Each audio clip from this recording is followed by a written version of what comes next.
Hey YouTube, Lawler here. As always, we've got NA predictions for the 6th and final open of the season. It's crazy to think we're already through RLCS essentially. 2 events left to go between this, the Major, and then the World Championship. Obviously, LCQs are a little bit different. And that's what we're going to talk about today. Not only are we talk about our teams that the teams that I'm predicting are going to go to the Major, but we also have to talk about, at the end of the video, what is happening with LCQs, some expectations we can set, some of the rosters that we think we should be seeing some changes in. It's kind of a 2-part video for you all today, a little bit special. If you guys want a dedicated video on LCQs, let me know in the comments down below, and I will try to do that as we start getting further on. Like, LCQs aren't until August for North America, so we've got a long wait, but if you guys want me to talk about some of that stuff, let me know in the comments. With that in mind, appreciate you guys sticking around. Let's jump into our predictions, get through these, and then we'll talk about stuff after. Again, we did these already on stream with chat, just so you guys on the YouTubes don't have to watch a 60-minute video. So we're going to crush through these real quick. We're going to talk about how playoff scenarios and a little bit of manipulation we did for tiebreakers, because at the end of the day, we want good storylines and reasons to watch this weekend. But a couple things to get out of the way, and you guys have heard me talk about this in previous videos already. Based upon tiebreaker scenarios, 3 teams, in my opinion, are automatically going to lock their spots out of the group stage. Energy has already secured their spot. I don't see a world where Space Station loses to any of these teams, so I'm going to have them moving forward, and then Gen G as well. Space Station literally needs to make top 8, so they can go 2-1. They can lose a series here. They can do whatever they want. As long as they make it into the final playoff bracket and make Saturday, they have a spot. As for Gen G has to go 2-0. They have to make top 6 in order to secure their spot. I also don't see a world where Gen G loses to Netherlands, America, Canada, 9 lives, or Strictly Business. I just don't see that happening. So we have 3 teams basically guaranteed. In my opinion, making it into the Major right out of the gate. So it's up to 1 spot, and we have essentially what I would assume 3 or 4-ish teams fighting for that spot. How does it play out? Energy, I think, has the easiest side of the bracket, which is rightfully so. When you're the number 1 seed, that's what should happen. Maybe Team Evo puts up a little bit of fight. They've been able to do it in the past, but I think Evo has regressed lately. Space Station, I think, is going to continue to ascend. We talked about Xperi's mentality. He's like, hey, we've taken 4th, we've taken 2nd, we want 1st place. That's where our eyes are set. Complexity, to me, has been disconjointed. Realistically, I do have Complexity probably winning this one, but we wanted to give a little bit of mishap. Schnitzel House has not looked great in Swiss. Maybe they bounce back for the main event. But Complexity has been chaotic. Still found ways to win, but definitely chaotic. A little bit of internal frustrations is the best way to say it. Outside of that, SOS, keep your eyes on Life. Life is very, very good. And for Bulbasaur, keep your eyes on Mech. Those are your 2 next up in North America. Do not forget about them. I expect them to get a ton of tryouts for LCQs. Please keep those names in mind. Mech is 14. Life, I think, is 16, almost 17 coming up. Very talented players. Life is probably next up, in my opinion. Mech, still a little bit of time, but he's very good.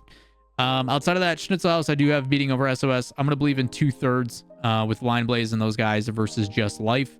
And then on the other side, Complexity, even though they've been chaotic, I do think even with a system that Team Evo brings, Complexity's capabilities are going to outweigh that. Just my opinion. I could see Team Evo really dismantling Complexity, though. I could see that as well. On the other side, this one's a little bit tougher because I do think it's got a pretty stacked bracket. The teams that I have in mind fighting for that 4th or 5th place spot: Ultimates, The Boys, Strictly Business, maybe 9 lives, kind of in that conversation. The way that I have it playing out, Ultimates, I feel like, is going to secure it. LJ is going to have his internet ready to go. He's going to make it through. The Boys may be a little bit chaotic, but Ultimates does have a team that is built with cohesion, with practice, that should take them on. I do think The Boys, if Reynolds is not playing, apparently he had measles, which, to my knowledge, he should have got his vaccine and his shot when he was a kid. But apparently he said in a YouTube video, people are saying that he had measles. And if chat's just lying to me, then this is a really weird rumor to start. But Reynolds, to my knowledge, should be back for this weekend. We'll see how it goes a week or 2 removed from practice. Who knows? But Rebellion has not done great. Has not looked great. They've been going 0-2. It's been problematic. I'm going to believe in the boys. Gen G, I have a firm belief that they are trending in a great direction. We'll talk about more of them in my power rankings tomorrow.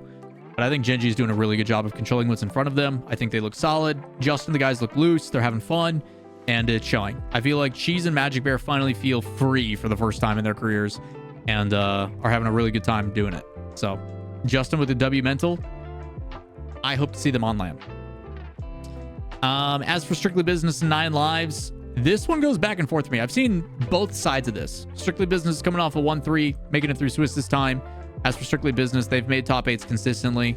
A couple times they falter, but 9 Lives is usually their first matchup every single time. So I see this one going either way.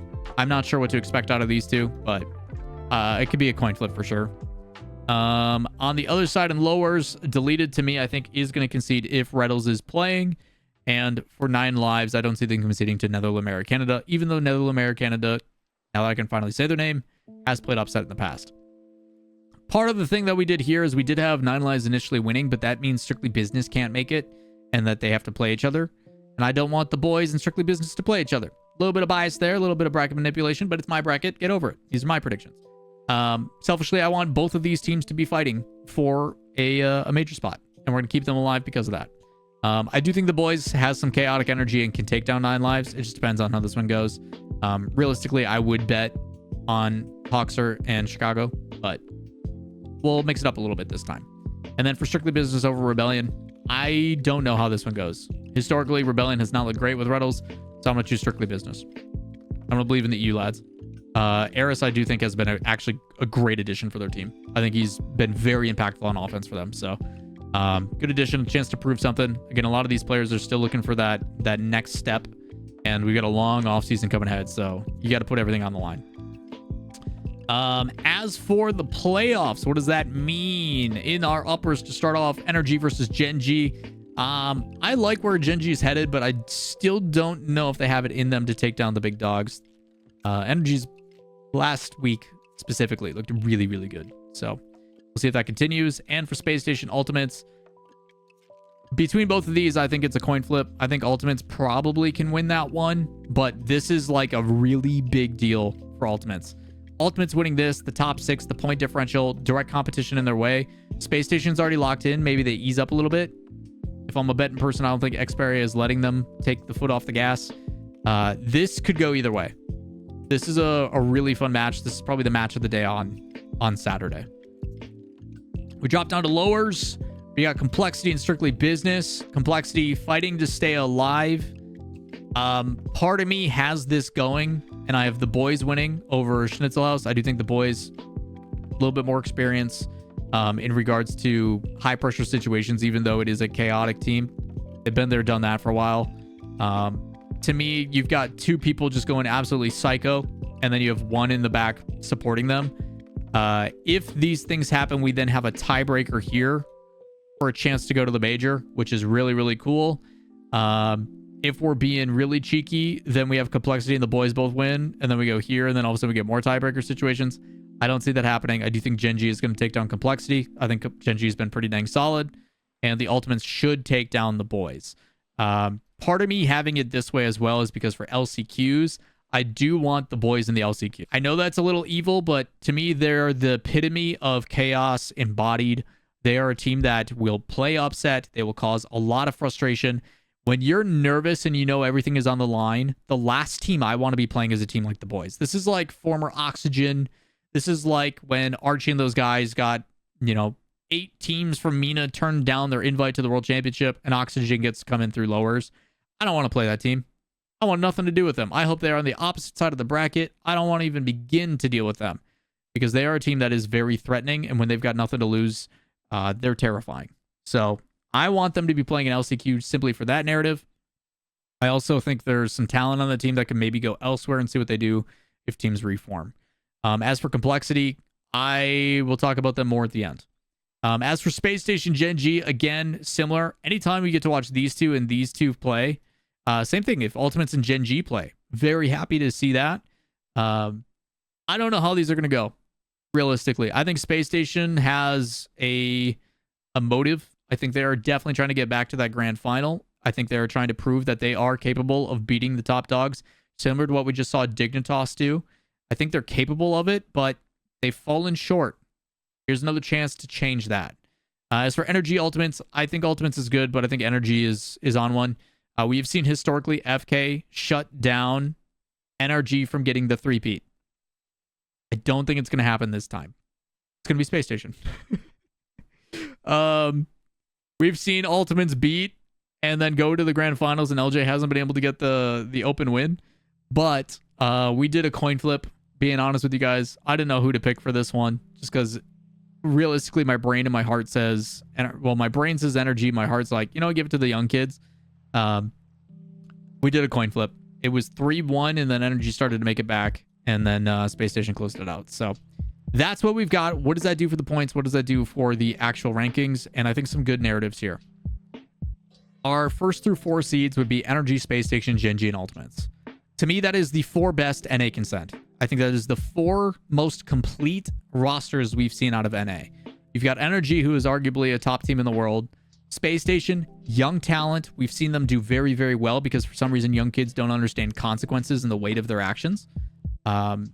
Maybe that works out really well. We've seen young talent do very well at LANs. We've also seen new environment, new pressures also trouble them. But I think them getting experience before going to the World Championship is huge. And I also think that they could do very, very well. That is a team that if mechanically they're doing their thing, they could be very dangerous on LAN. As for Gen G, Justin back on LAN. Who doesn't want that? Selfishly, I want them top 8. I want to see Justin on LAN.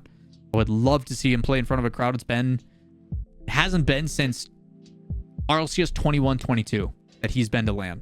It's been a long time. I would love to see him back. And then for Ultimates, we know what they're capable of. We've seen it. 2nd place at the first major.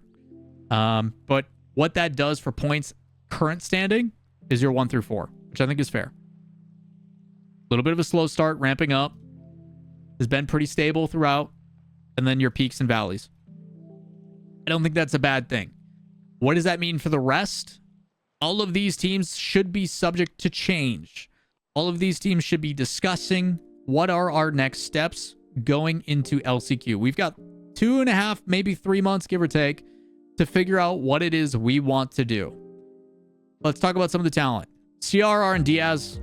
Clearly, Frosty was not the solution. Whoever made that decision, whatever his coach or staff, should be on the chopping block. It was a boneheaded decision, and even though Frosty's good, you should have known what that came with. Unfortunately, Complexity probably going to miss out. Whether they make a change as one player or multiple, or if the players split up. To my knowledge, Diaz is going back to South America if he's not there already. I don't know what Complexity's planning. Maybe they end up back in South America next year. Who knows? But I do think that is a very dangerous team. All they got to do is make one roster change, and they're back to being a top contender and the favorites to go to Lyon, in my opinion. I think Complexity, if they remove Frosty, bring in one other, who you want to go with, maybe you go with Life, maybe you go with some of these young upcoming talent, do some tryouts, see how it goes. I think Complexity could really go and do some serious damage. The boys, if they stick together, chaotic as always. I think they are an upset team waiting to happen. They could do some really interesting things. 9 Lives, who knows what happens. Calm is still available as a free agent. Talk also announced that he's LF1. You can find the ability to pull some of these teams and say, okay, who's the best player on each of these rosters? Let's go make a super team. Let's see what happens. You got people like 5UP, Wavy, Creams, Hockey. You've got Reddles, Two Piece, Parth. There is a lot of talented players that if you come together for LCQs and you say, hey, points don't matter anymore. We don't have the pre-existing team. Let's just go make the like 3 or 4 best rosters we can. I mean, it's going to be a bloodbath. It is going to be absolute chaos. Some very desirable positions on some of these top teams as well. I think 9 Lives with Hawks or Chicago, a third there. Who knows what happens? Maybe they have a really good result here that entices some people.